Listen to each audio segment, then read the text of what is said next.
Hari ini kita akan belajar tentang providensia Allah.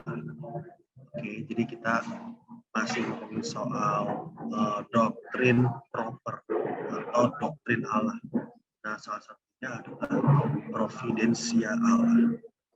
Nah, apa sih itu providensia Allah? Nah, ini ya. Kita mulai sama-sama. Providensia. Providensia artinya pemeliharaan. Nah, jadi providensi ini dari bahasa Latin providentia, artinya pemeliharaan.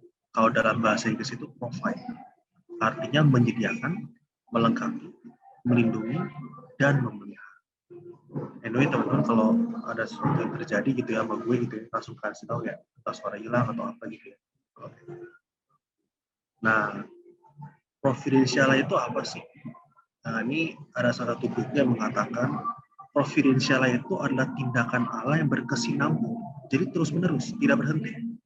Providensial yang berkesinambung dalam menyediakan, melengkapi, melindungi, memelihara kebutuhan makhluk hidup ciptaannya serta keteraturan hukum alam dan segala tatanan demi menggenapi rencananya. Nah, jadi ini harus kita garis bawahi. Allah itu ngapain?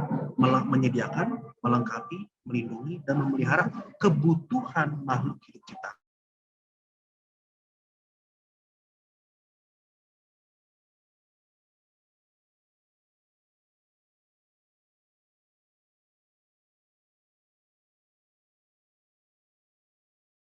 Tentang providensia Allah.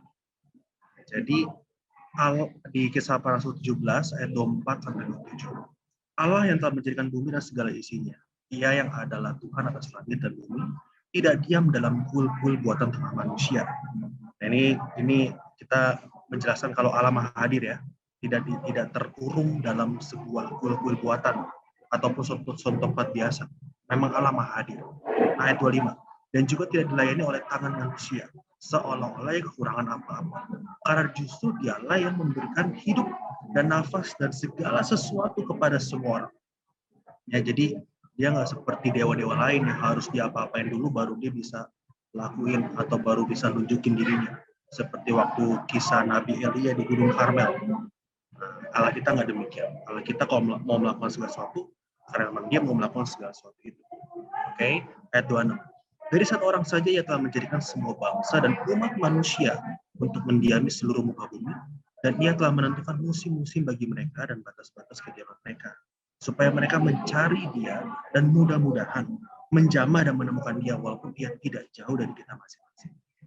Nah, ayat ini seringkali dijadikan sebuah votum gereja. Kalau Tuhan Allah itu yang akan menyediakan, memberikan apa ya, segala sesuatu yang ada dalam bumi ini untuk seluruh umat manusia.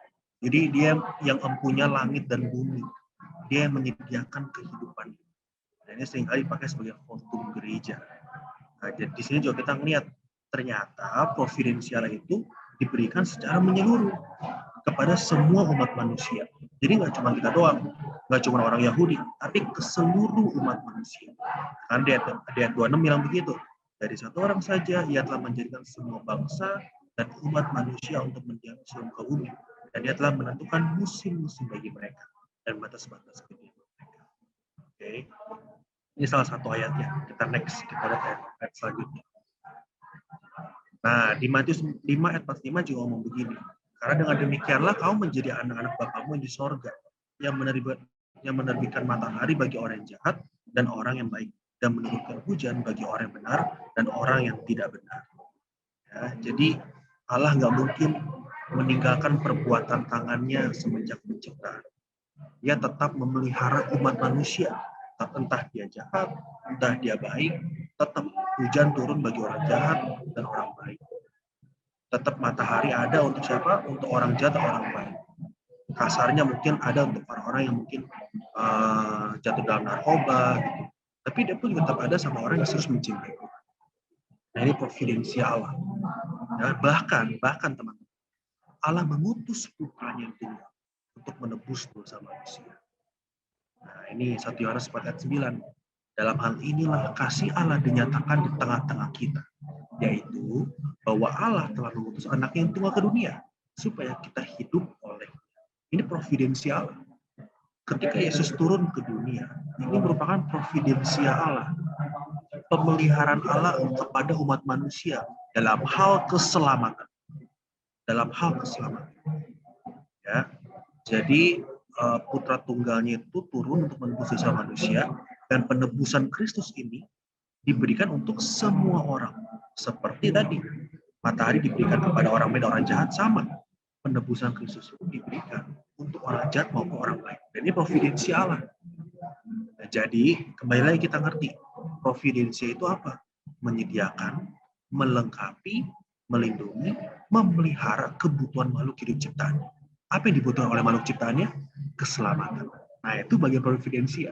Jadi makanya kalau Kristus hadir ke dunia, menebus manusia dan dunia, itu artinya kita ini mengalami apa? Atau menerima providensi Allah. Setuju ya? Jadi kunci di situ harus kita kenal. Untuk kebutuhan makhluk hidup ciptaannya. Itu providensi Allah. Dan sifatnya apa? Berkesinambungan. Salib Kristus masih bisa kita rasakan sampai hari ini. Bagaimana ada kasih karunia ketika kita jatuh dalam dosa, ada kasih karunia. Ketika besok hari kita seperti membuka lembaran baru. Kan ibarat kata kasih karunia itu seperti ini ya. Kalau kita mungkin ngelukisnya kotor, ketika bangun di esok hari, ada lembaran baru. Itu kasih karunia. Nah, itu kira-kira ilustrasi gampangnya lah. Ilustrasi mudahnya lah. Tapi pasti kita tahu, teman-teman, gue juga tahu mungkin teman-teman di sini pasti lebih ngerti lah. Maksudnya udah mendalami tentang kasih karunia itu. Tapi setidaknya ini yang buat gambarin kita. Oke, next. Tapi kalau Allah menyediakan segala sesuatu, melengkapi dan melindungi, memelihara kebutuhan kita gitu ya. Ini bukan berarti tanggung jawab kita sebagai manusia itu hilang. Enggak begitu. Providensi Allah tidak menghilangkan tanggung jawab manusia. Nah, itu harus kita pakem lah udah ini mantap lah, harus mantap di pikiran kita, di pengertian kita. Providensi Allah nggak mungkin menghilangi tanggung jawab manusia. Jadi bagaimana Allah bekerja, manusia pun juga tetap bertanggung jawab. Ya, oke. Makanya kita bisa lihat kan waktu di Kejadian 2:15. Nah, mungkin boleh salah satu bacain teman-teman. Salah satu mungkin Kejadian 2 ayat 15. Monggo. Kejadian 2 ayat 15.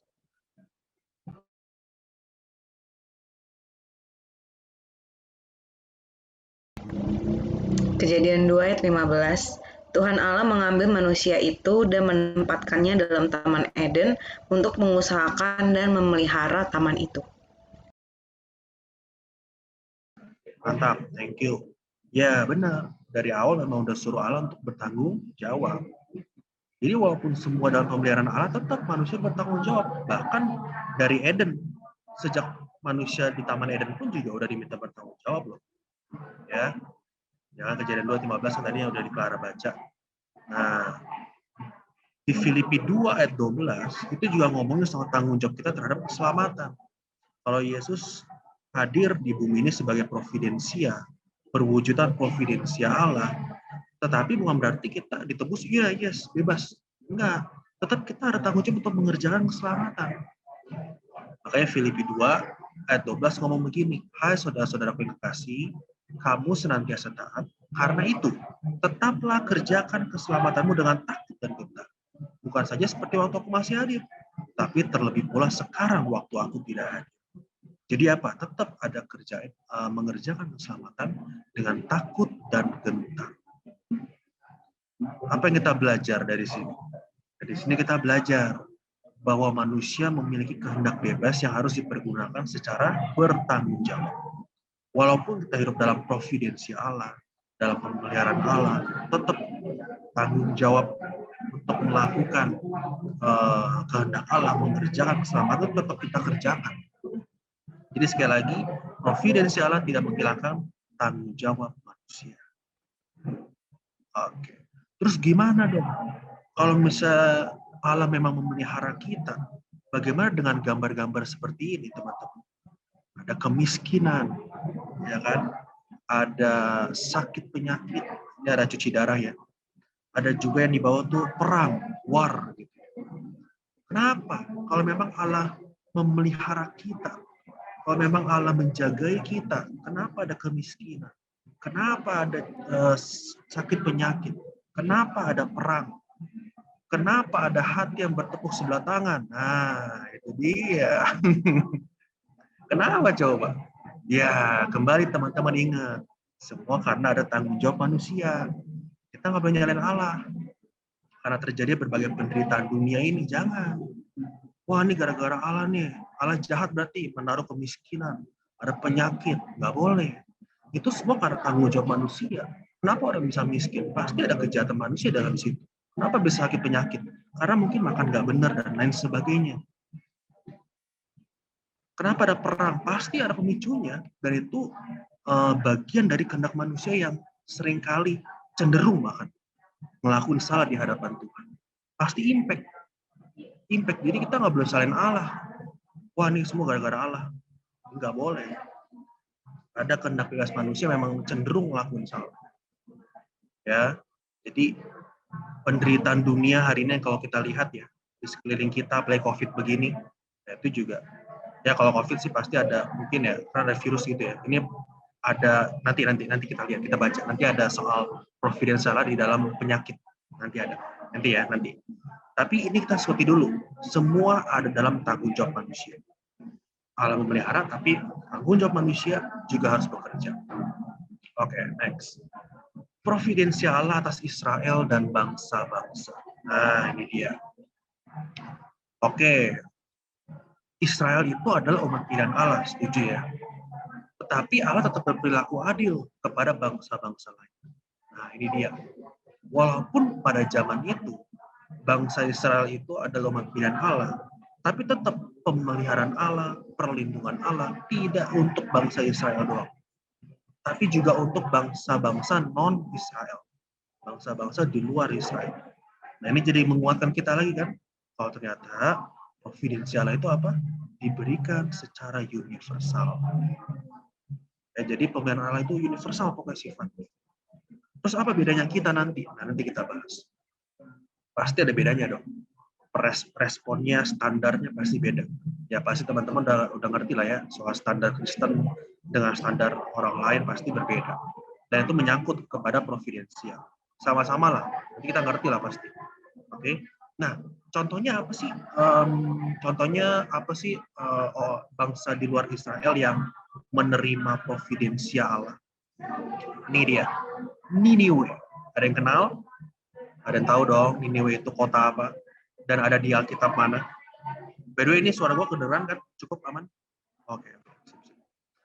Nah, ada yang tahu dong pasti Niniwe ini kota apa? Dan ada ini di kitab Yunus. Ini terkenal nih kalau di kalangan sekolah minggu ya. Yunus dimakan sama ikan. Nah, ikan paus sampai ikan besar ayo. Oke, nggak bercanda ya. Oke, Niniwe. Niniwe ini adalah ibu kota kerajaan Asyur yang terletak di sebelah timur Sungai Tigris. Nah, kota ini pernah menjadi kota yang sangat megah dan kuat. Bahkan, sejarah mencatat, kalau kota ini tuh paling pernah jadi kota yang paling perkasa di dunia ini. Tetapi, masyarakat Niniwe ini tuh bandel-bandel memang, penuh dosa. Dan kita tahu, kalau ini gue nggak ceritain sedetail-detailnya, tapi setidaknya kita tahu lah, Nabi Yunus diutus oleh Tuhan untuk memberitakan kabar pertobatan di sana ya. Tapi kan Yunus pun juga nggak mau gitu. Ngapain gitu? Itu kan bangsa lain gitu. Akhirnya dia pergi ke tempat lain gitu ya. Akhirnya sama Tuhan kan Yunus akhirnya dimakan sama ikan besar gitu ya. 3 hari 3 malam. Setelah itu baru dia ke Niniwe akhirnya memberitakan kabar pertobatan. Akhirnya semua orang di situ bertobat. Bangsa di luar Israel bertobat di situ setelah Nabi Yunus diutus. Kembali, ini jadi nguatin kita kan, ternyata pertobatan atau cara Allah menyelamatkan manusia juga menggunakan alat. Siapa? Nabi Yunus ini. Jadi kalau kita dengar menentukan keselamatan, ya ini selamat, ini nggak selamat, kayaknya enggak deh. Tetap kok pakai alat, pakai ada kehendak manusia. Dan Yunus pun akhirnya ke sana memberitakan kabar pertobatan dan mereka pun menerima. Puji Tuhan. Puji Tuhan. Nah, Yunus 4 ayat 11. Coba baca. Salah satu, Yunus 4 ayat 11. Bagaimana tidak aku akan sayang kepada Niniwe, kota yang besar itu. yang berpenduduk lebih dari 120.000 orang, yang semuanya tak tahu membedakan tangan kanan dari tangan kiri, dengan ternak yang banyak. Sip. Ya kan, Allah sangat mengasihi Niniwe. Jadi providensi Allah nggak cuma untuk umat pilihan, semua orang. Itulah kenapa kalau kita di Perjanjian Baru kita akan pernah baca pasti ya, Allah tidak menghendaki semua orang binasa. Walaupun memang banyak orang anggap ini kayak, ya masa Allah bohong lah gitu, dianggap kelalaian gitu. Enggak, justru Allah pengen semua orang nggak binasa. Makanya kasih kesempatan kepada kamu untuk apa? Berbalik dan bertobat. Nah itu dia. Ya, jadi providensial ini untuk semua manusia. Oke. Sip. Next. Itu tadi kita ngomong providensia. Nah ini dia. Sekarang providensia Allah di zaman anugerah. Nah kita semua hari ini itu tinggal atau hidup di zaman anugerah. Ya, zaman anugerah artinya zaman setelah kenaikan Yesus Kristus, kematian Kristus Yesus. Jadi kematian Kristus itu adalah awal dari providensia Allah. Inilah zaman anugerah, yaitu setiap manusia menerima pemeliharaan Tuhan dalam hal keselamatan.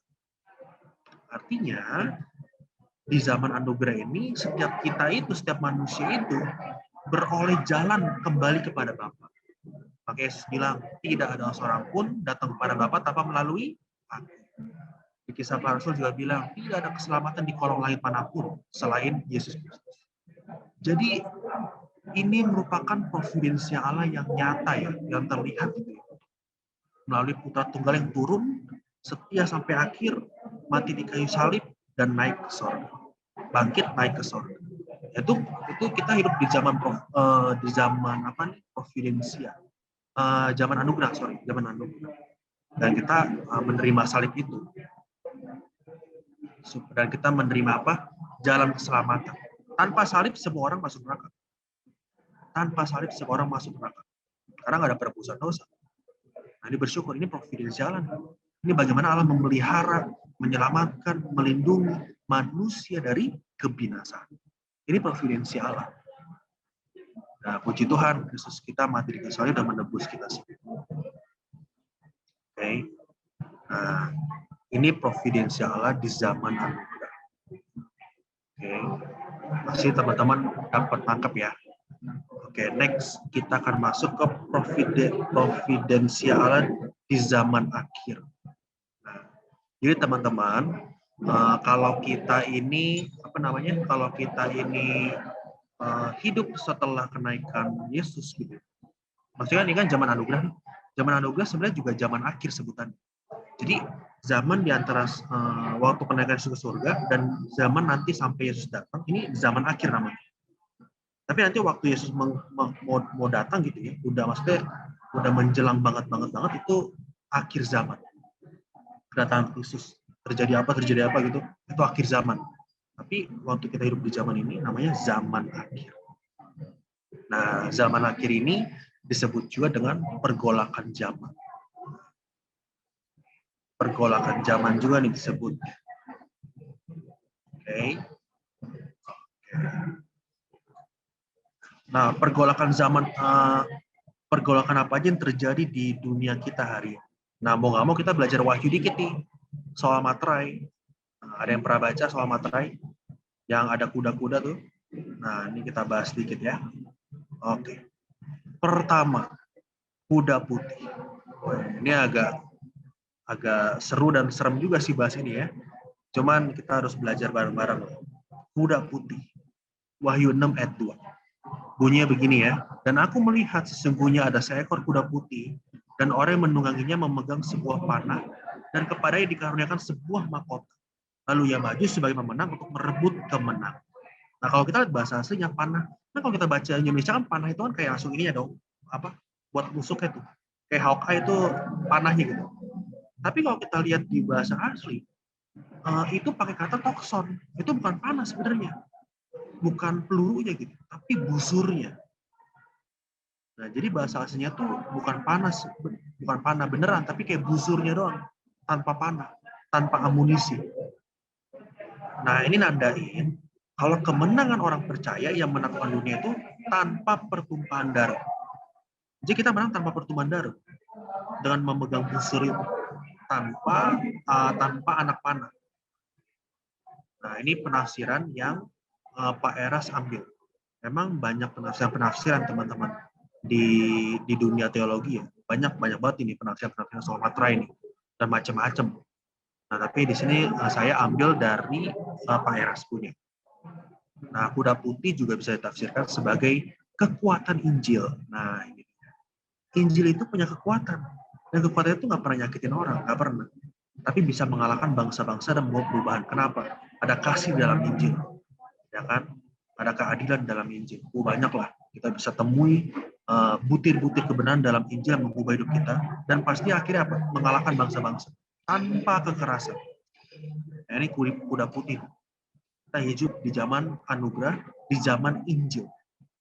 Yang kedua, pergolakan apa yang terjadi, kuda merah. Nah, ini adanya kuda coklat ya.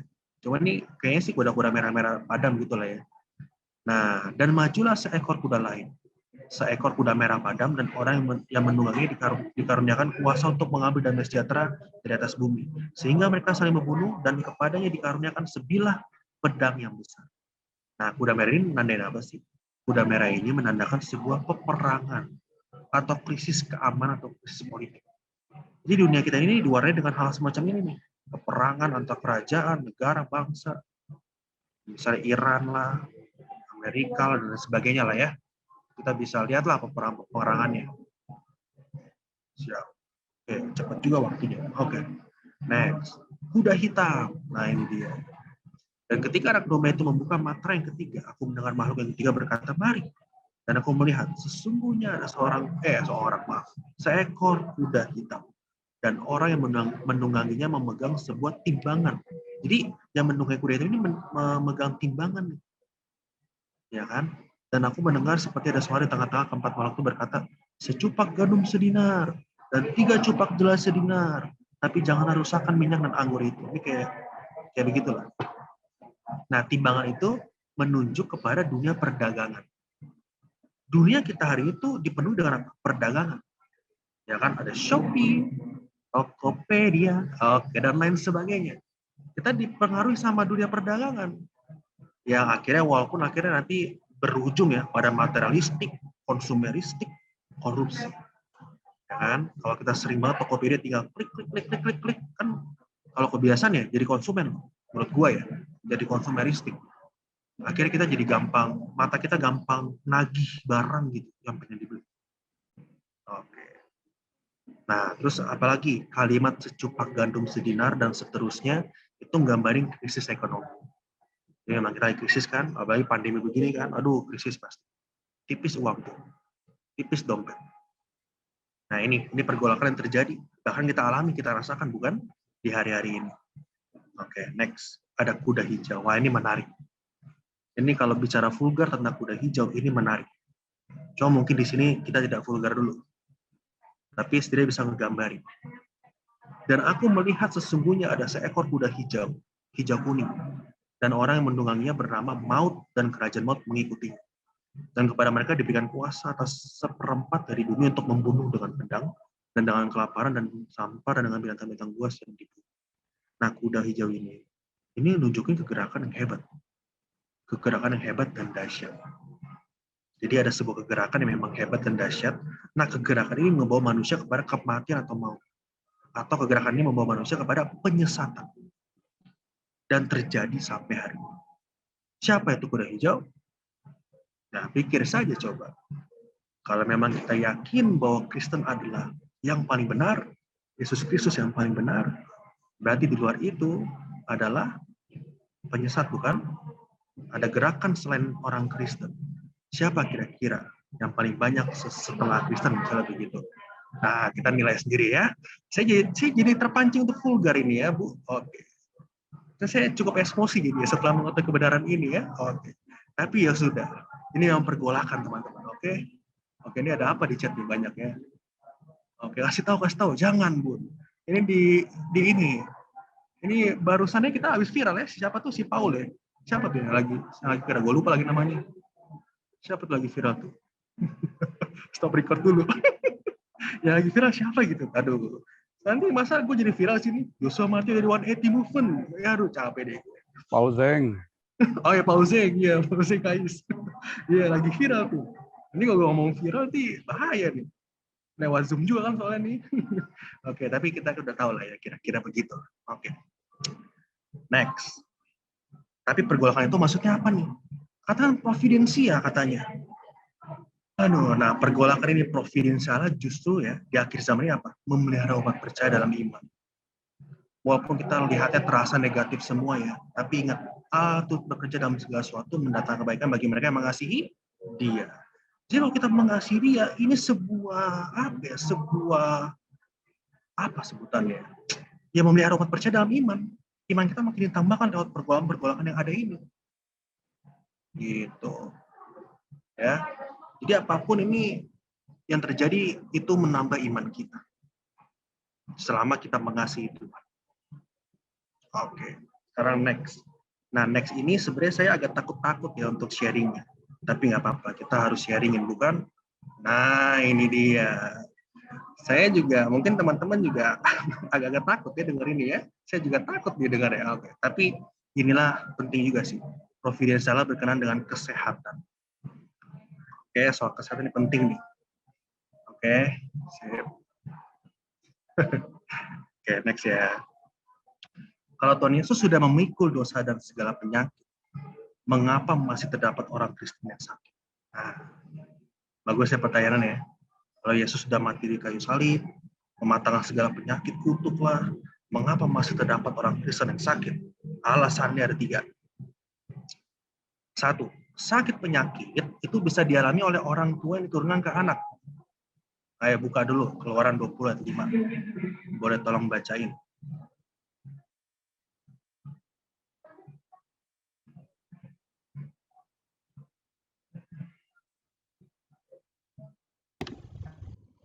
Keluaran 20 ayat 5, jangan sujud menyembah kepadanya atau beribadah kepadanya, sebab aku Tuhan Allahmu adalah Allah yang cemburu, yang membalaskan kesalahan bapa kepada anak-anaknya, kepada keturunan yang ketiga dan keempat dari orang-orang yang membenci aku. Mantap. Jadi penyakit memang bisa dialami orang tua diturunkan ke anak ya. Yang kedua, sakit penyakit dialami karena disiplin Tuhan atas dosa atau kesalahan kita. Coba buka Efesus 6 ayat 3. Tolong dibaca lagi. Next mungkin bisa siapin Yohanes 9 ayat 1 sampai 3.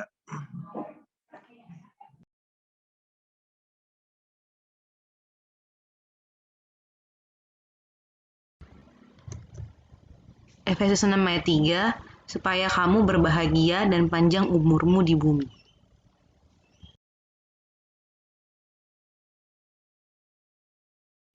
Efesus 6 ayat 3. Ya. Oke. Ulangan 28 ayat 20 coba.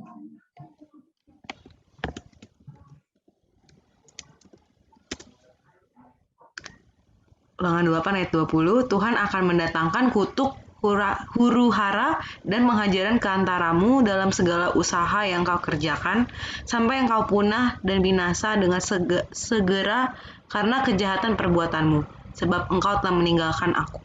Ya, mantap. Oke, yang ketiga adalah Tuhan mengizinkan seseorang cacat karena maksud-maksud tertentu Tuhan. Coba bacain Yohanes 9 ayat 1 sampai 3.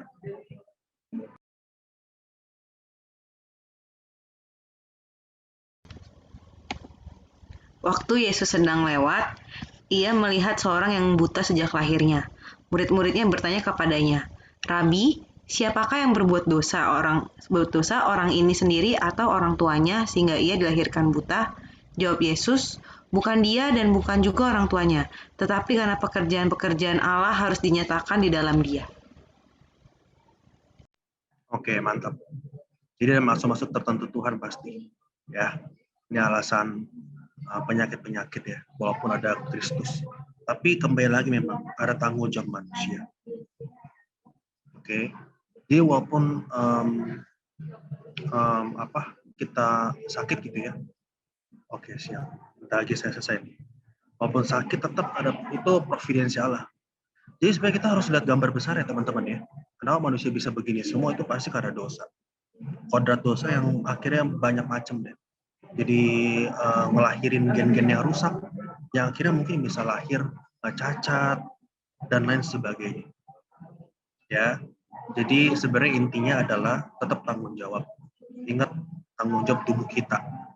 Ya, pola hidup, pola makan kita jaga sama-sama. Kita berjuang di sini nih. Walaupun masih muda, ayo kita sama-sama berjuang di sini nih. Oke, soal kesehatan itu ya. Oke, next. Ini terakhir. Tujuan providensial itu apa sih? Providensial itu tujuannya apa ya? Pertama, Allah ingin kita masuk ke dalam rencananya, yaitu hidup memuliakan Dia sehingga dilayakkan masuk ke dunia yang akan datang. Jadi dengan pergolakan-pergolakan yang ada, Tuhan pengen apa? Tuhan pengen memelihara iman kita supaya kita tetap memuliakan Tuhan sehingga kita layak masuk ke dunia yang akan datang. Yang kedua, ini yang gue suka sih, providensial mengurangi kekhawatiran kita ketika kita melayani Allah. Kalau kita melayani Tuhan, kita ngerti semua dalam kontrol Tuhan, semua dalam pemeliharaan Tuhan. Jangan takut melayani Allah. Amin. Oke, itu aja deh. Thank you. Ada pertanyaan?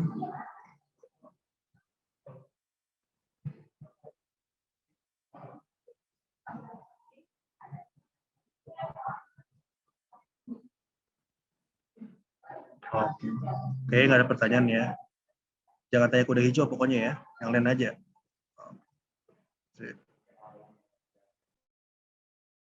Ya. Perangkat krisis.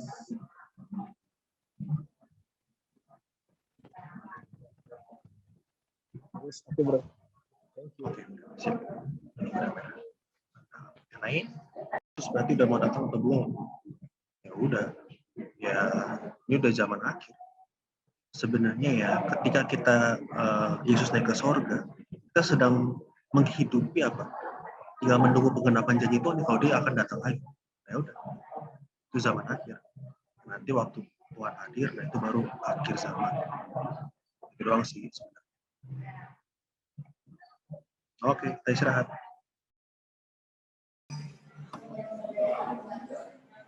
Waktu 45 menit. Kita masih melanjutkan yang kemarin, yaitu atribut-atribut Allah.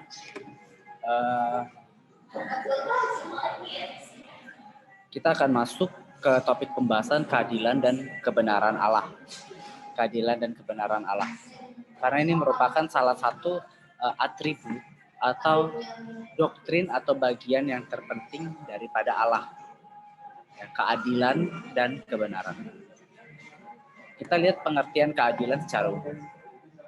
Di dalam Kamus Besar Bahasa Indonesia, KBBI, itu dikatakan bahwa keadilan itu berasal dari kata adil, yang punya pengertian itu tidak berat sebelah. Jadi nggak timpang, tidak memihak, sepatutnya, tidak sewenang-wenang, masyarakat yang sekalian anggotanya mendapatkan perlakuan atau jaminan yang sama. Jadi tidak memihak satu atau yang lain. Ini sama. Dengan demikian, adil memiliki pengertian dalam konteks tindakan atau perlakuan seseorang terhadap sesama dan terhadap diri sendiri sebagai anggota masyarakat dengan tidak menguntungkan satu pihak atau diri sendiri yang merugikan pihak lain. Dengan demikian, adil memiliki pengertian dalam konteks tindakan atau perlakuan seseorang terhadap sesama dan terhadap diri sendiri sebagai anggota masyarakat. Sebagai anggota masyarakat dengan tidak menguntungkan satu pihak atau diri sendiri atau merugikan orang lain. Jadi dia tidak merasa diuntungkan, tidak merasa mengambil keuntungan, dan juga tidak merugikan orang lain. Ini menurut secara umum. Ya, menurut pengertian kita secara umum, itulah konsep adil. Konsep adil. Nah, pada abad ke-6, tepatnya pada tahun 533, Kaisar Justianus, ya, ini Kaisar Romawi Justianus, ini merumuskan tentang keadilan sebagai berikut. Keadilan adalah kehendak yang tidak goyah dan tetap. Untuk apa? Untuk memberikan kepada masing-masing bagiannya. Ilmu hukum adalah pengetahuan tentang perkara-perkara ilahi dan manusia. Ilmu yang adil dan tidak adil. Jadi ilmu hukum ini menurut Justianus, ini ilmu yang mengajarkan tentang keadilan dan juga ketidakadilan. Makanya ada hukum. Makanya kalau yang jahat harus dihukum. Kalau dia tidak terbukti bersalah, dia tidak bisa dihukum. Inilah yang namanya keadilan. Inilah yang namanya keadilan. kehendak yang tidak goyah, dan tetap untuk memberikan kepada masing-masing bagian. Dalam hal ini juga ditekankan sikap dan hubungan sesama manusia. Tuntutan keadilan sebenarnya memperlakukan orang lain sebagaimana dia ingin diperlakukan. Jadi adil ini, teman-teman, ini ada hubungannya dengan relasinya kepada sesama. Makanya kalau dibilang atribut-atribut Allah, yaitu keadilan dan kebenaran, artinya apa? Di sini berarti Allah ini melihat manusia dalam hubungannya terhadap sesamanya. Kalau kita mengatakan Allah itu adil, kita sebagai manusia juga harus bersikap adil kepada sesama. Nah, ini ada unsur relasi, hubungan terhadap sesama. Nah, kita akan melihat lagi yang kedua, pengertian keadilan menurut Perjanjian Lama. Pengertian keadilan menurut Perjanjian Lama. Di dalam PL itu memiliki konsep bahwa yang menjadi ukuran kebenaran itu Taurat. Nah, dasarnya Taurat dulu nih. Ini tolak ukur ya teman-teman ya. Tolak ukurnya Taurat. Nah, ini tolak ukurnya Taurat. Ya. Kebenaran dan keadilan itu adalah dua hal yang tidak dapat dipisahkan satu dengan yang lainnya. Karena keduanya merupakan satu kesatuan. Ingat, kebenaran, keadilan. Jadi menurut orang Yahudi, orang benar itu orang adil. Allah yang benar itu Allah yang adil. Begitu. Ini satu kesatuan. Dan tolak ukurnya apa? Taurat. Untuk mengukur seseorang itu adil atau tidak, itu dari Taurat. Nah, dalam perkembangan teologis dalam Perjanjian Lama, hukum atau Taurat itu merupakan basis pengajaran dan pengertian. Nah, istilah yang dipakai untuk menyatakan keadilan dalam bahasa Ibrani adalah sadik. Sadik artinya benar atau kebenaran. Nah, kata ini nanti kita bisa lihat berpadanan dengan kata Yunani di kayu suli. Selanjutnya dari kata itu, maka menjadi kata sedek yang berarti keadilan, kebenaran, atau sedeka yang juga berarti keadilan dan kebenaran. Dengan demikian sadik itu berarti benar secara hukum. Ya, benar secara moral. Kalau dalam PLTB itu moral, hukum, secara aturan dia benar. Nah, penggunaan istilah sedek atau sedeka itu dalam hubungan dengan fungsi para hakim. Jadi dibilang Allah adalah Allah yang benar, Allah yang adil. Maka di sini kita bisa melihat posisi Allah itu sebagai hakim. Maka kita jangan hanya teman-teman melihat Allah itu sebagai Allah yang maha kasih. Allah maha kasih benar. Tapi satu sisi dia juga maha adil. Ini satu kesatuan yang tidak dapat dipisahkan. Adil dan kasih. Allah yang adil pasti Allah yang mengasihi. Allah yang mengasihi pasti Allah yang akan mengadili umatnya. Karena dia mengasihi umatnya, dia datang menyelamatkan manusia. Supaya apa? Supaya dia bisa mengadili manusia. Kalau Allah tidak mengasihi manusia, dia tidak perlu datang ke bumi ini. Sehingga tidak ada pengadilan. Dan akibatnya apa? Manusia masuk neraka semua. Tapi karena Allah itu maha kasih, dia mengasihi manusia, dia turun ke bumi ini untuk menebus dosa manusia. Tujuannya apa? Supaya manusia itu bisa diadili. Dan bukti pengadilan Tuhan itulah bukti cinta kasih. Bukti pengadilan Tuhan adalah bukti cinta kasih. Nah, aspek etis dalam konteks penggunaan istilah ini adalah bahwa kebenaran dan keadilan itu harus menjadi norma atau kualitas relasi antara sesama manusia. Kebenaran dan keadilan harus menjadi norma atau kualitas hubungan antara sesama manusia. Kebenaran hanya bisa merupakan kebiasaan melalui menaati atau menuruti firman Tuhan. Jadi kebenaran atau keadilan itu sebenarnya hasil dari kebiasaan kita mentaati Alkitab, firman. Ya, dalam PL Taurat. Makanya standar keadilan kita kalau dalam umat perjanjian baru apa? Bible, Alkitab. Adil dan benar ya. Ini satu kesatuan ya. Adil benar itu sama ya.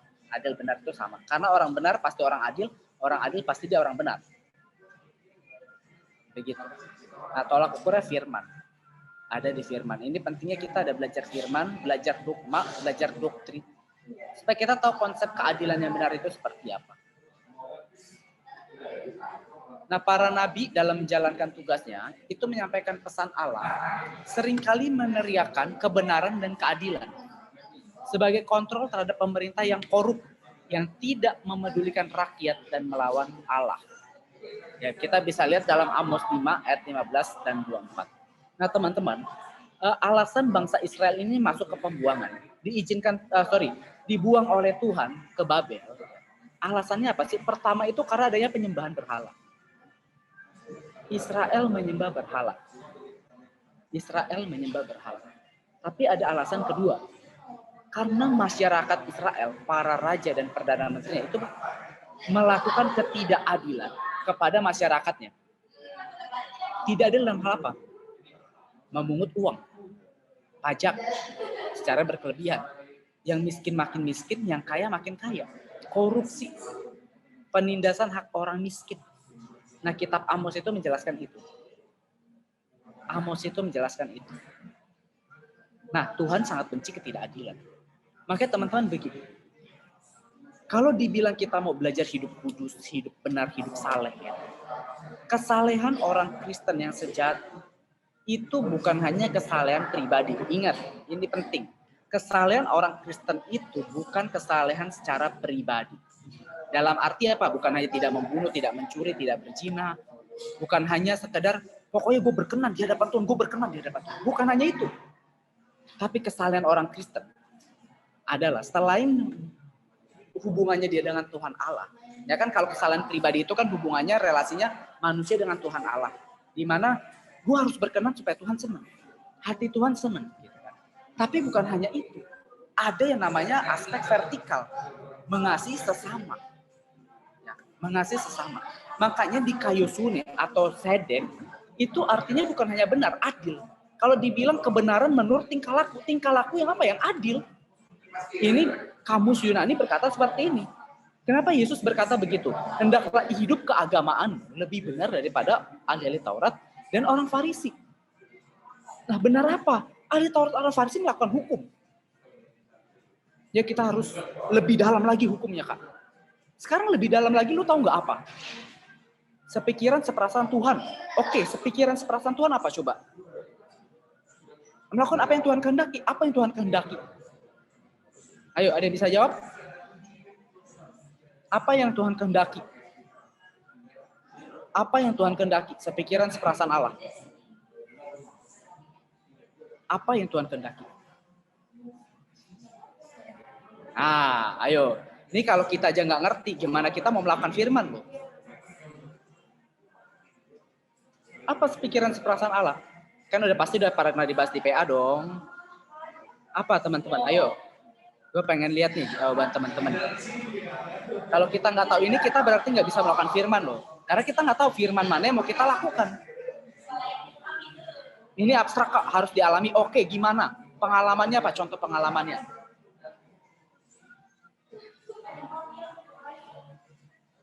Ada? Nggak apa-apa teman-teman, salah benar tidak mempengaruhi keselamatan.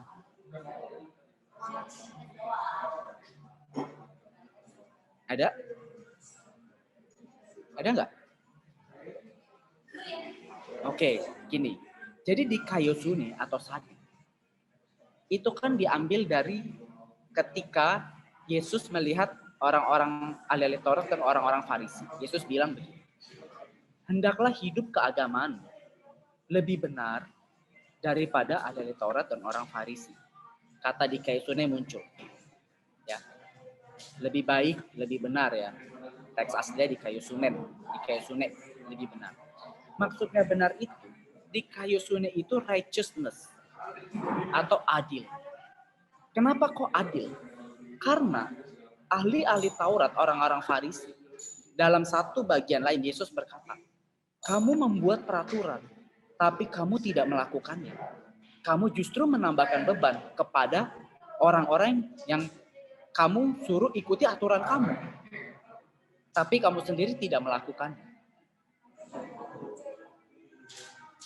Jadi kebenaran di sini bukan hanya sekedar maksudnya kebenaran di sini adalah lebih benar. Itu bukan hanya gini loh.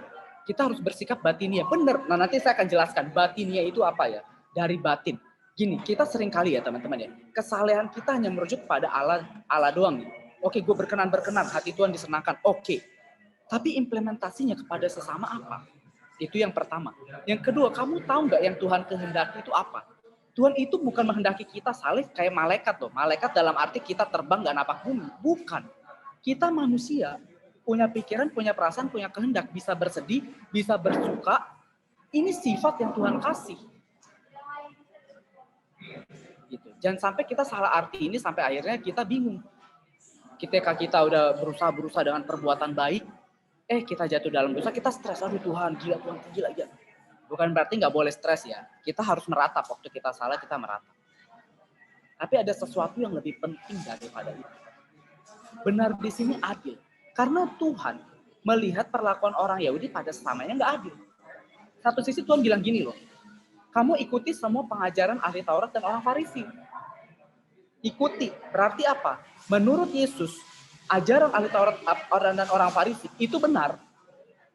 Ayo, Yesus bilang kamu ikuti. Tapi jangan ikuti ke cara hidupnya, benar nggak? Setuju ya? Jadi bukan dalam arti gini, bukan hanya ayat ini bukan berbicara kebenaran itu secara, pokoknya gue harus berkenan dalam hubungannya dengan Allah doang, bukan. Hukum yang terutama dan utama itu udah inti ajaran Yesus. Kita berkenan kepada Allah. Terwujud nyata dari sikap kita kepada sesama. Kalau saya mau lebih ekstrim lagi, bukan hanya kepada sesama, tapi kepada alam ciptaan Tuhan. Karena yang diciptakan Tuhan itu bukan hanya manusia, binatang, tumbuh-tumbuhan. Ingat mandat budaya, Kejadian 1 ayat 28. Bertambah banyak beranak cucu. Oke, tugasnya apa? Udah beranak cucu, kelola bumi, taklukkan bumi, pelihara bumi. Jadi teman-teman, kalau kita hanya berkutat hanya pada diri kita sendiri, menurut saya itu egosentrisme.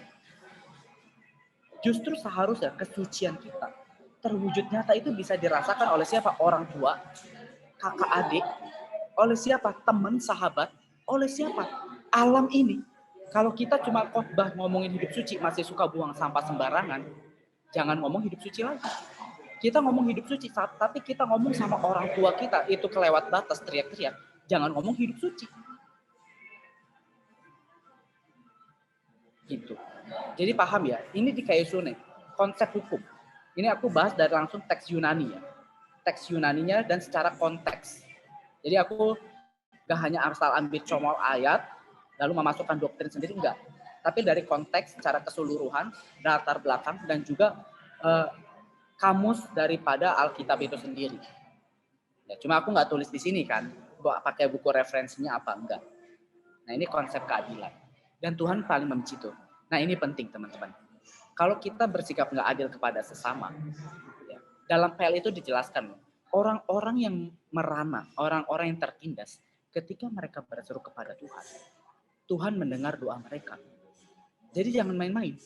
Kita bersikap tidak adil kepada sesama, bersikap jahat kepada sesama, orang itu berseru kepada Tuhan, kita bisa kena batunya. Jangan main-main. Mungkin bukan kita, mungkin anak kita. One day kita punya anak. Tabur tua itu berlaku. Jadi jangan main-main. Gitu. Karena Allah yang kita sembah, Allah yang adil. Dia memperhatikan orang yang tertindas, orang yang susah. Makanya Yesus datang itu mengambil rupa seorang hamba.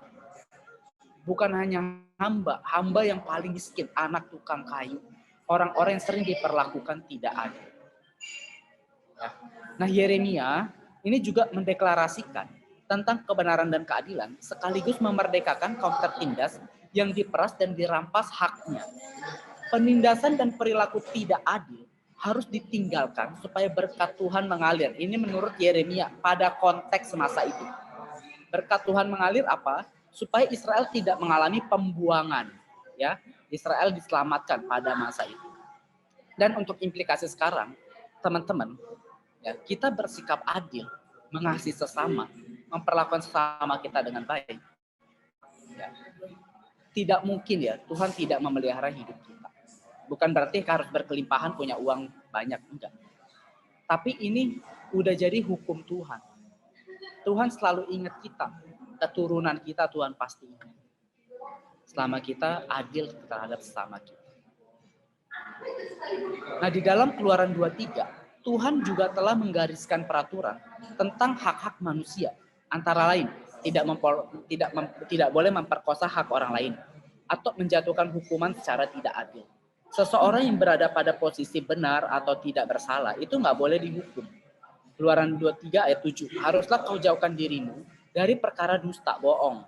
Orang yang tidak bersalah dan orang yang benar tidak boleh kau bunuh. Sebab aku tidak akan membenarkan orang yang bersalah. Tidak akan membenarkan orang yang bersalah. Ini konsepnya pengadilan. Jadi ketika nanti kita mati, udah meninggal, kan kita akan diadili semua. Orang bersalah tidak mungkin dibenarkan Tuhan. Ya, kalau hidupnya itu salah, hidupnya buruk, ya tidak mengasihi Tuhan, tidak mungkin akan dapat pembenaran Tuhan pada penghakiman nanti. Inilah konsep keadilan Tuhan. Pengertian keadilan dalam Perjanjian Lama sedemikian luas dampaknya, yang mencakup segenap aspek kehidupan masyarakat maupun individu. Masyarakat damai sejahtera yang dihasilkan oleh suatu pihak yang adil hanya dimungkinkan apabila para penyelenggara negara dan segenap anggota masyarakat atau umat menaati Allah dan tidak melawan atau memberontak terhadap Allah. Jadi ini konsep shalom, teman-teman ya, damai, shalom atau eirene atau peace. Ya, damai. Allah menghendaki manusia itu hidup dengan sesamanya itu dengan adil, damai, ya. Itu konsepnya. Terutama juga dengan Tuhan Allah. Makanya Yesus datang untuk mendamaikan kita dengan Bapa di sorga. Nah, balik ya. Tadi kan aku sempat singgung Filipi 2 ayat 5. Pikiran, perasaan, dan kehendak. Teks itu bicara phroneo satu kata. Ya, dari secara teks, dari secara analisis gramatika bahasa Yunani. Ya. Dan sebenarnya teks itu berupa lagu. Kalau kita belajar Yunani secara susunannya, itu lagu, himne. Himne. Paulus ambil himne itu. Jadi itu sebuah lagu pada zaman dulu. Puji-pujian kepada Yesus. Nah, teks itu bicara apa sih? Di dalam konteks Filipi di situ, pasal 2 dan juga pasal 3, itu menjelaskan adanya perselisihan. Satu sama lain berselisih. Paulus bilang, kamu jangan berselisih, hendaklah saling mengasihi kan.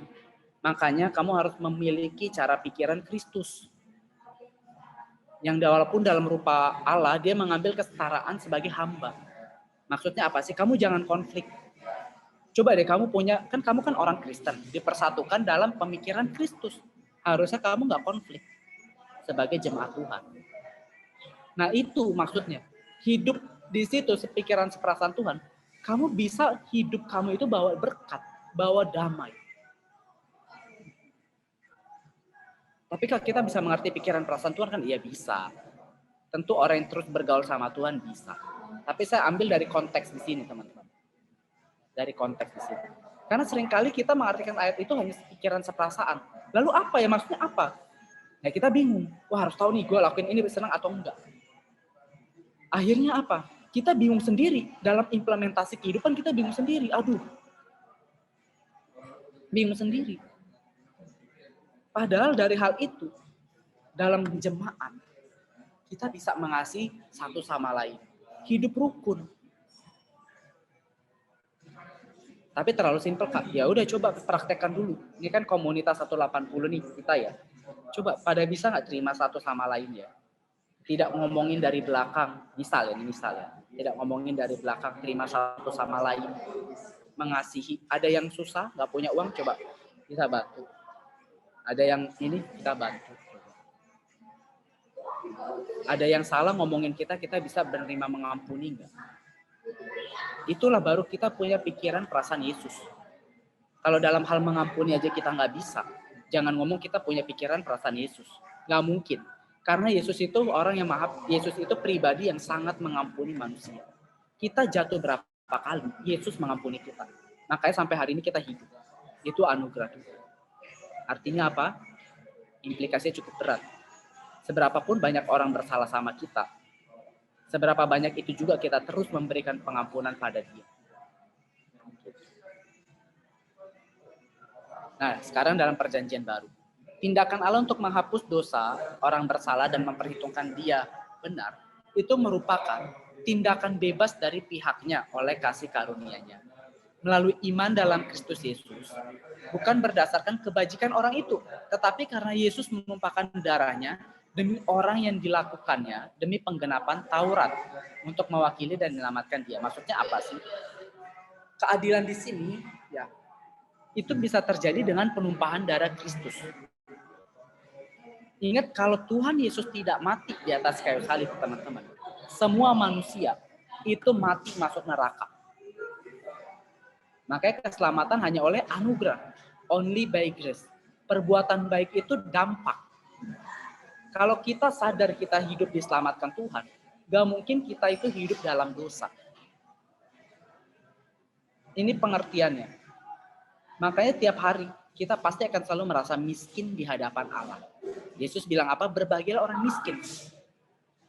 Kalau teman-teman udah pernah dengar khotbahnya Pak Eras, miskin di situ adalah miskin yang menganggap diri kita itu tidak bisa selamat dengan kekuatan kita sendiri. Petokos. Nanti cari lagi ya khotbah Pak Eras ya. Itu tahun berapa ya? 2016 ya. Serial khotbah di Bukit itu ya. Yang miskin di hadapan Allah. Dia jelasin dari teks Yunani. Petokos. Jadi tidak menganggap diri itu itu orang yang bisa selamat dengan perbuatan baik. Enggak. Makanya kalau yang nanya GSK itu keselamatan perbuatan baik atau anugerah? Anugerah. Harus berarti bilang anugerah. Kita anugerah. Enggak ada yang ngajarin keselamatan perbuatan baik. Tapi karena kita diselamatkan oleh anugerah, harus ada dampak. Dampaknya apa? Perbuatan baik itu. Iman tanpa perbuatan mati. Artinya kalau kamu orang beriman, kamu akan melakukan perbuatan. Intinya gitu. Jangan mengaku diri orang beriman tapi nggak ada perbuatan. Sama begini loh, seperti bangsa Indonesia. Bangsa kita kan udah merdeka. Tapi sikap kemerdekaan itu kan bisa dilihat dari watak orang-orangnya. Kalau secara status bangsa kita merdeka, tapi secara sikap hidup orang-orangnya, hidupnya itu masih gaptek, hidupnya itu masih malas-malesan, suka mencuri, sampai masyarakatnya nggak berkembang. Apakah itu bisa dibilang bangsa yang merdeka? Enggak bisa. Ini masih orang-orang yang diperbudak. Secara status merdeka, tapi secara kualitas hidup masih diperbudak. Dan orang kayak gini nggak layak menempati Indonesia, perlu dibuang. Nah, sama juga dengan keselamatan. Kita udah diselamatkan, udah. Nah, tapi kita hidup nggak dalam keselamatan itu. Kita dimerdekakan dari dosa secara status udah.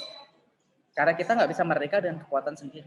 Tapi dalam praktek hidup, udah merdeka belum? Kalau belum, ya kita akan dibuang Tuhan. Makanya perbuatan baik itu output. Kristus menyelamatkan, maka harusnya kita punya dampak itu keluar berbuat baik. Bagaimana jaga hidup kita tiap hari bersih di hadapan Tuhan. Ada waktu-waktu ketemu Tuhan setiap hari, 30 menit. Itu output. Nah, doktrin Paulus tentang kebenaran dan pembenaran orang berdosa itu merupakan kebenaran Injil. Roma 1 ayat 16 sampai 17. Paulus mengawali suratnya bahwa di dalam Injil nyata kebenaran Allah. Nyata kebenaran Allah. Nah, kebenaran merupakan pemberian Allah dan bukan usaha manusia. Justification ini dari Allah, Allah yang membenarkan. Roma 5 ayat 7. Sebab manusia sendiri pada dasarnya sudah tidak memiliki kebenaran. Kehilangan kemuliaan Allah, kekurangan. Manusia kekurangan. Dan sebab tidak seorang pun yang benar. Ya, Roma 3 ayat 10. Allah yang memberikan kebenaran itu. Secara status udah benar. Sikap hidup. Nah, makanya Tuhan udah membenarkan secara status. Seperti yang tadi bangsa Indonesia. Sikap hidup.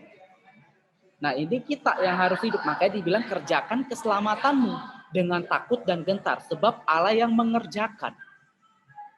Allah sudah mengerjakan keselamatan itu. Sekarang kita hidup dalam keselamatan itu. Ibarat kata ini keselamatan payung, teman-teman. Nah, kita harusnya hidup di sini, jangan di luar sini. Harusnya sadar, oh, gue udah diselamatkan Tuhan. Hidupku bukan milik aku lagi, milik Tuhan. Ya udah, kalau milik Tuhan apa? Semua yang aku perbuat itu harus menyenangkan hati Tuhan.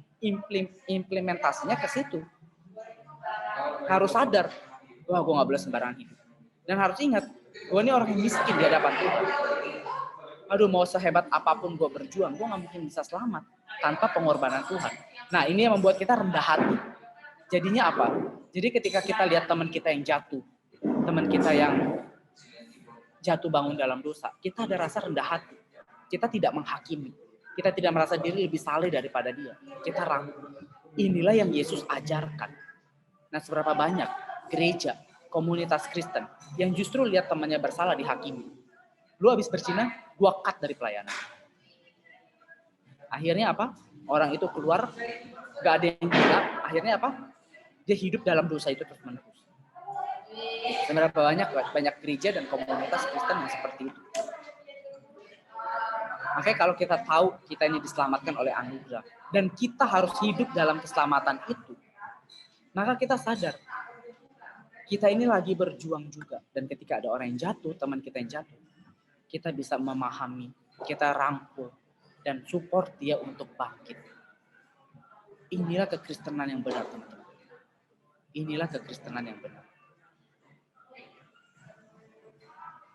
Nah, di dalam Injil, murid-murid Tuhan itu dituntut untuk lebih benar dari orang Farisi dalam kehidupan keberagamaan. Ini yang tadi aku bahas di kayu suning. Pembenaran orang berdosa itu dikerjakan oleh kebenaran Allah. Sehingga orang berdosa yang percaya kepada karya Kristus dan bertobat dijadikan benar oleh Allah secara status. Dengan demikian, pembenarannya berdasarkan iman. Iman itu apa? Iman itu apa? Iman, kepercayaan kita kepada Tuhan. Dan dampak percaya itu apa? Sikap taat. Taat kepada siapa yang kita percaya. Penyerahan diri total. Itu iman. Kalau penyerahan diri total artinya apa? Tidak hidup buat diri sendiri. Hidup buat siapa? Hidup buat Tuhan.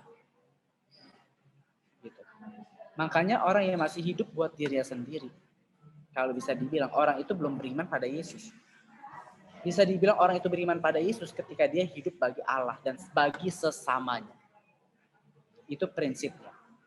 Tuhan Yesus berkata, akulah jalan dan kebenaran dan hidup. Yohanes 14 ayat 6. Bila Tuhan Yesus adalah kebenaran, maka yang membenarkan kita di hadapan Allah adalah dirinya. Secara status, ingat ya. Bila kita dibenarkan berdasarkan kebenaran Kristus, maka kita wajib hidup di dalam kebenaran Kristus tersebut. Hidup di dalam kebenaran Kristus berarti memiliki sikap atau gaya hidup Kristus yang adalah kebenaran di hadapan Allah. Akulah jalan dan kebenaran. Mau benar, datang pada Yesus. Udah datang apa? Hiduplah dalam kebenaran Kristus. Cara hidup Yesus di mana? Di Injil. Di mana? Di surat-surat Paulus. Di surat-surat umum lainnya. Belajarlah hidup dari Yesus. Sifat dan watak dan karakter. Oke. Kita lanjut sekarang nama-nama Allah. Pertama, secara cepat ya teman-teman ya. Ada yang namanya Elohim dalam bahasa Ibrani. Ini memiliki bentuk tunggal El, artinya ya Allah atau yang Maha Kuasa. Ya. Dari kata El ini muncul gelar El Shaddai, Allah Maha Kuasa, El Olam, Allah yang kekal, El Elyon, Allah yang Maha Tinggi, Eloah yang Maha Kuat. Dalam bahasa Yunani kata ini diterjemahkan dengan kata Theos. Elohim ini Theos. Ya, Theos. Allah. Ini Elohim diterjemahkan dengan kata Theos. Nah, itu kan bentuk jamak, Kak. Apakah itu menunjuk pada Tritunggal? Oke, saya jawab secara perjanjian lama ya, teman-teman. Dalam perjanjian lama, penggunaan kata im ini, teman-teman, ini menunjukkan kebesaran dalam konteks Allah, Elohim. Jadi ini berbicara, ini khusus membedakan Allahnya Israel dengan bangsa lain. Bahwa Allahnya Israel ini maha besar, lebih daripada bangsa lain. Lah, gak ada Tritunggal dong dalam PL. Sabar dulu. Kalau mau angkat teks Tritunggal, jangan angkat dari teks Elohim dalam PL. Ini penting. Karena konsep Yahudi tidak memandang ini sebagai Tritunggal. Tapi kan kita Kristen. Tapi akar Kristen Yahudi kan? Ingat, rasul-rasul Yahudi. Yang membedakan itu melihat perjanjian lama dengan terang dari kacamata Kristus. Nah, ini nggak bicara Tritunggal. Kalau mau ambil Tritunggal, carilah teks dalam PL itu kan ada dibilang, ada Roh Kudus yang memberitahukan pada Daud. Ada Allah sebagai Bapa. Ambillah teks di situ. Jadi dalam PL ada Tritunggal, ada. Saya nggak nentang ya. Dalam PL itu ada Tritunggal. Tapi khusus teks Elohim, jangan dipakai untuk doktrin Tritunggal. Ketemu orang Yahudi, habis kita. Tapi kan kita Kristen. Ini teks Yahudi loh. Ayo, ibarat kata gini. Orang Batak nulis Alkitab orang Batak. bahasa Batak. Terus dipinjam, dibaca sama orang Jawa. Kira-kira yang lebih paham itu orang Batak atau orang Jawa?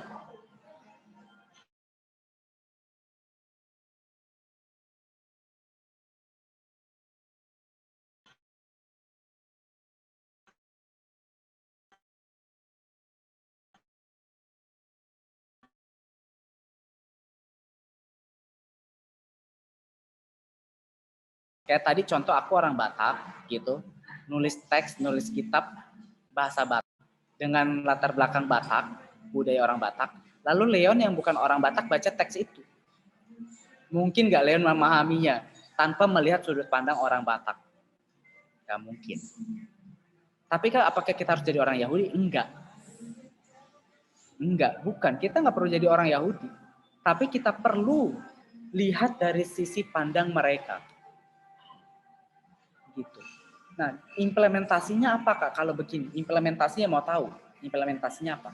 Justru ketika kita melihat orang Yahudi itu menulis Elohim, itu menunjukkan kebesaran Allah. Justru ini menandakan Yahudi itu, orang Yahudi, disinilah mereka mengkhususkan Tuhan daripada dewa-dewa yang lain. Di situ. Mereka mengkhususkan Tuhan dari dewa-dewa yang lain.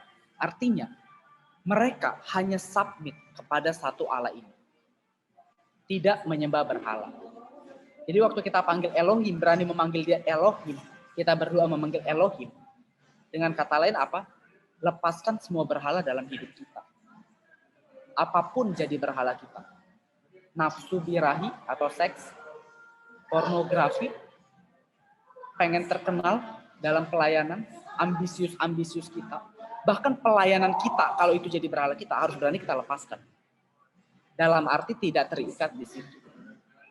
Hati-hati, itu bisa jadi berhala. Itu konsekuensi ketika kita memanggil nama Elohim. Gitu. Jadi kalau mau angkat Tritunggal, jangan dari teks ini. Angkatlah dari ayat-ayat perjanjian lama lainnya, yang menjelaskan ada Bapa, Roh Kudus, dan juga ada bicara tentang Kristus. Banyak. Waktu Daud, ya kan di Mazmur ya, itu dijelaskan Roh Kudus, ya Roh Kudus yang menuntun Daud dalam menulis ada. Lalu tentang Allah sebagai Bapa ada Israel Allah Israel, Allah adalah Bapa atas Israel ada. Ya. Lalu atas apa lagi tentang Kristus ada ketika malak Yahweh, malaikat Tuhan menerima sembah sujud. Angkatlah dari teks-teks itu teman-teman. Itulah ketritunggalan Kristen. Nah, Yahudi tidak melihat di situ. Gitu. Ya, konsep itu kita bisa pakai. Nah, kalau kita langsung tarik ini, kita sangat salah. Karena Elohim ini menunjuk kebesaran. Apalagi kalau dibilang Elohim Yahweh. Ada kata benda di depan ya. Kalau ada kata benda di depan atau di belakang, ada kata benda di belakang atau di depan, itu berarti menunjukkan yang besar itu adalah kata yang di depan ini. Misalnya Elohim bahasa Ibrani api gitu ya. Ada kata api gitu ya. Jadi menunjukkan ini api yang besar. Begitu. Bukan api Allah, api yang besar. Api yang besar. Api yang besar. Nah, kalau itu menunjuk pada api Allah nanti biasa dijelaskan lagi sama teks. Ya, Allah menampakkan diri dalam api yang besar. Nah, itu ya. Itu harus paham sampai di sini teman-teman. Yang kedua ada yang namanya Yehovah, Yahweh, YHWH. Ya, ini huruf mati. Kata ini bertalian dengan perkenalan diri Allah ketika Musa menyebut namanya Ehye Asher Ehye. Aku adalah aku. Ya. Sebenarnya Tuhan punya nama nggak sih Kak? Allah tuh punya nama nggak sih? Yang kita kenalkan putra tunggalnya Yesus. Allah punya nama nggak? Sebenarnya ketika Musa menanyakan nama ke Tuhan, sebenarnya itu mengindikasikan apa sih? Hubungan Musa dengan Tuhan itu rusak. Tahu dari mana? Gini, nama itu bicara pribadi. Kalau kita tahu nama seseorang dalam budaya Yahudi, berarti kita kenal pribadi orang tersebut. Musa nanya, tapi kalau mereka tanya siapakah kamu? Aku bingung jawabnya. Artinya apa? Saya nggak kenal kamu Tuhan. Saya tuh nggak dekat sama kamu. Baru Tuhan bilang apa? Aku adalah aku. Tuhan tidak jawab siapa namanya. Yang Tuhan pengen kasih tahu, kamu perlu hubunganmu sama aku itu baik. Intim melekat dengan aku. Perbaiki hubungan. Di sinilah Tuhan menyatakan dirinya, teman-teman. Ya, memperkenalkan diri. Lalu yang ketiga ada Yehova. Nah, ini mirip, ya, tapi ini tidak ada dalam bahasa Ibrani awal. Kata ini muncul sebagai bagian dari perubahan proses bahasa. Ya. Lalu Kedosi Israel, yang maha kudus dari Israel. Adonai, dalam bahasa Yunani itu Kyrios. Ya, artinya tuan atau budak. Terakhir Aba. Ya, ini menunjukkan hubungan umat yang dekat, Aba dan Bapa. Oke, sampai di sini teman-teman. Apakah ada pertanyaan sampai di sini?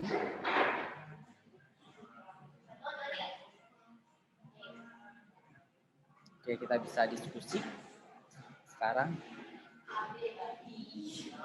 Ya bro, Ya, mau nanya bro. silakan.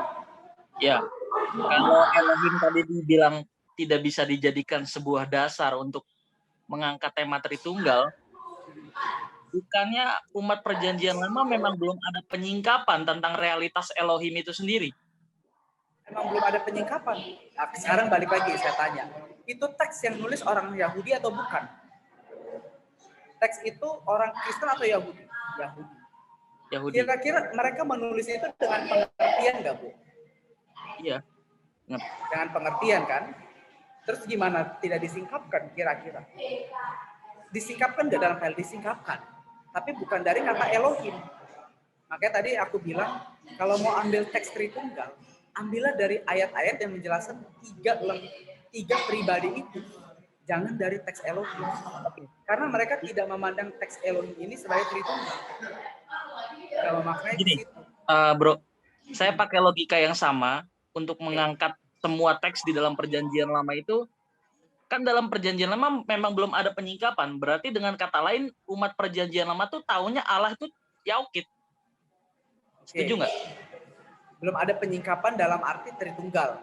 Iya, berarti itu mengacu kepada semua teks maupun konteks di dalam perjanjian lama yang dipahami manusia perjanjian lama tentunya.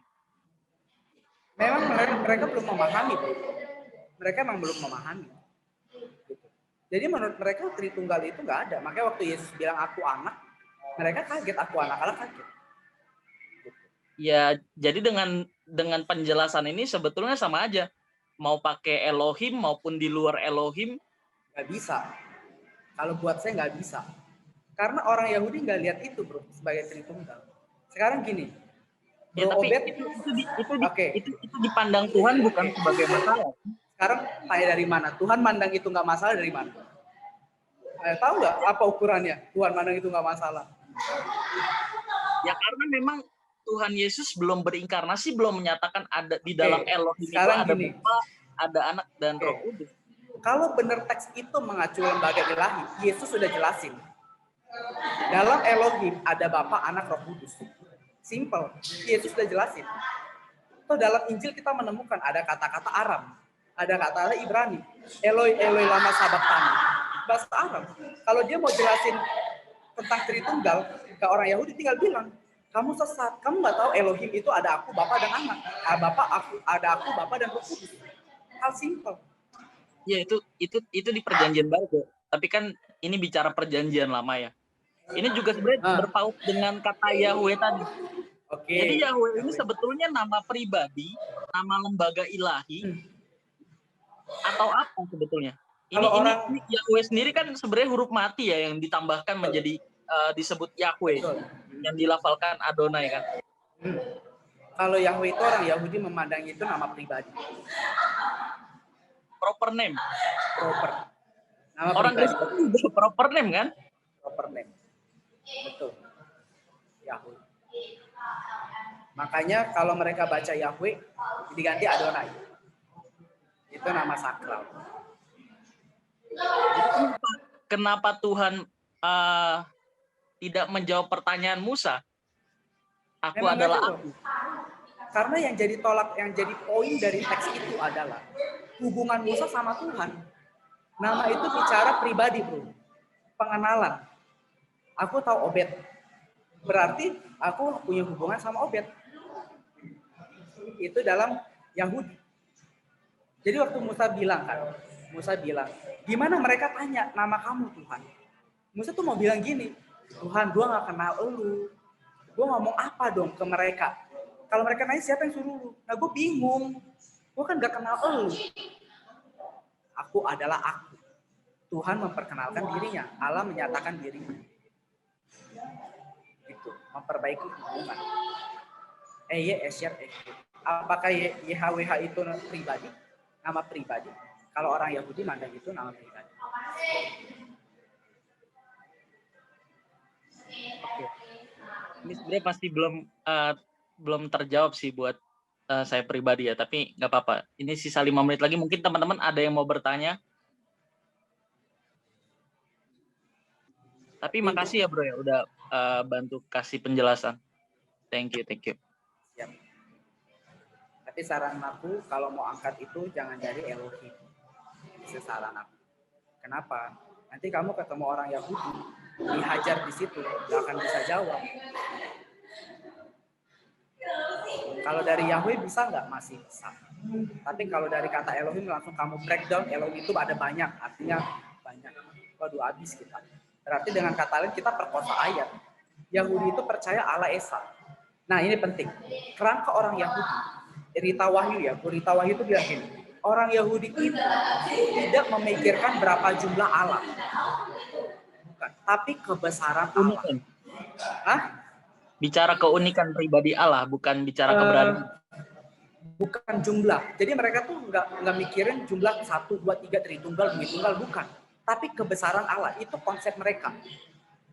Kebesaran Allah dengan tujuan tidak ada Allah lain selain Yehova ini. Itu konsep mereka. Jadi harus paham dulu. Teks-teks PL itu ketika mereka nulis, mereka nggak ada konsep Tritunggal. Ini baru teks PL ya, 1. Saya belum kasih contoh tentang nubuatan Yesus loh, nubuatan para nabi untuk Yesus. Ayo, justru sebenarnya banyak nubuatan para nabi itu digenapi oleh sebelum Yesus, bukan Yesus. Tapi penulis Injil pakai itu jadi tipologi. Kalau saya jelasin, teman-teman pasti pada kaget. Tapi saya nggak jelasin. Itu pelajaran hermeneutik. Ayo, gimana? Seperti contoh, dari Mesir kupanggil anakku, Hosea. Ya, tipologi kan? Tipologi, tapi Hosea itu juga ngutip. Tipologi juga. Ketika Israel lagi pembuangan, mau menghadapi pembuangan ke Babel, Hosea kutip, dari Mesir kupanggil anakku. Artinya apa? Allah yang sama yang membebaskan Israel dari Mesir akan membebaskan Israel dari Babel, dari Asyur. Dari Asyur, bukan Babel ya, dari Asyur. Dipakai Matius untuk Yesus. Ayo gimana? Hubungannya apa? Konteksnya apa? Konteksnya, hubungannya adalah Yesus itu Israel yang sejati. Yesus itu yang membebaskan umat manusia. Gitu. Itu baru 1, belum yang lain. Belum lagi saya bilang, kalau ternyata Markus 16 itu tambahan. Yohanes terakhir itu tambahan. Ayo. Bisa murtad kamu kali kalau nggak kuat. Tapi kalau saya terima itu. Dan saya lihat Alkitab itu firman, tetap firman. Tidak mengurangi esensinya, teman-teman. Dan tetap dikhotbahkan.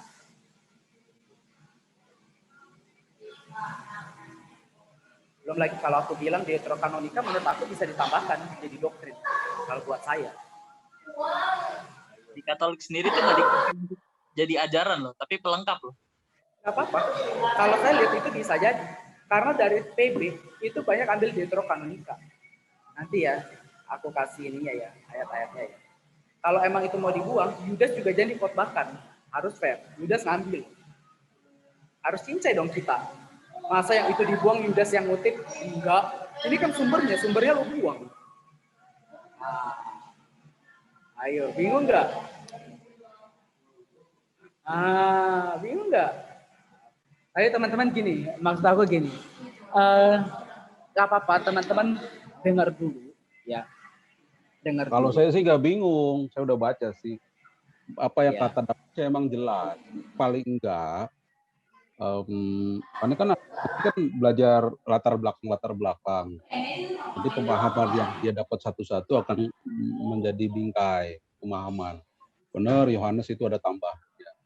Benar, beberapa penulis Injil itu malah ada bukan penulis Injil sesungguhnya. Benar, ada kutipan-kutipan di Markus pasal 16 tambahannya. Tapi pelan-pelan aja kita ngasih tahu namanya latar belakang kenapa. Sistemnya Tadi yang penting.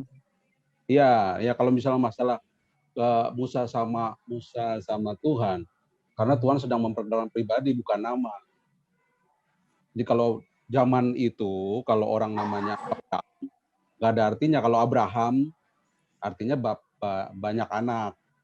Jadi orang Yahudi itu sering kalau nama itu mewakili pribadi. Nah kalau Tuhan ditanya, lu siapa? Gua tuh penolong, gua tuh penghibur. Kan susah. Karena Tuhan mau memperkenalkan pribadi, bukan mau memperkenalkan nama. Dari pribadinya, nanti orang menyebut namanya. Begitu makanya ada El Shaddai, El Roy, El Gibor. Tuhan sedang memperkenalkan pribadi. Maksud tadi Davin ngomong tuh konteksnya. Kalau mau kenal Tuhan, kenal pribadinya. Makanya di apa namanya, nanti kalau Davin baca buku Ibu Rita Wahyu yang ini nih, sama yang satu lagi, mulai dampak, jelas. Oh begitu. Mungkin kan teman-teman masih awam nih. Masih teologianya masih doktrinnya Pairas banget. Belum dibawa keluar. Kalau dibawa keluar emang bisa, loh itu cerita Adam kan, cerita Nuh kan bukan cerita orang Yahudi. Orang udah di mana-mana sebelum agama Yahudi juga udah ada cerita itu. Kalau boleh jujur. Nanti tambah kaget lagi. Tapi biarin dulu aja doktrin dasarnya, pelan-pelan aja. Saya rasa sih itu. Thank you untuk kelengkapannya Kais. Oke, kalau kayak gini tanya Kais, jangan cuma tanya-tanya yang lain. Gitu. Manfaatin lah, nanya kumpul sampai malam cuma bahas gini. Nanya dong. Manfaatin langsung. Enggak kan ada sejarah gereja. Waktu itu saya mau naikin sejarah gereja. Sejarah Barat, sejarah Timur, sama sejarah gereja Indonesia. Cuman saya berpikir pembentukan karakter lebih penting, baru nanti ditambahin soal materi doktrin. Pelan-pelan. Nanti lama-lama juga ngerti doktrin, sebuah doktrin. Skisma gereja, nanti ngerti kenapa ada karismatik. Tapi yang simpel-simpel aja supaya konsep berpikirnya jelas begitu. Karena kalau dikasih semua, bisa ateis ngerinya kalau nggak kuat. Iya, ntar gue lagi yang susah. Ntar gue yang disalahin lagi. Ntar gue lagi. Yang penting pengalaman real itu sebenarnya. Betul, itu betul. Pengalaman real. Lanjut, ya, brother. Pengalaman. Ini recordnya bisa dimatiin dulu nggak?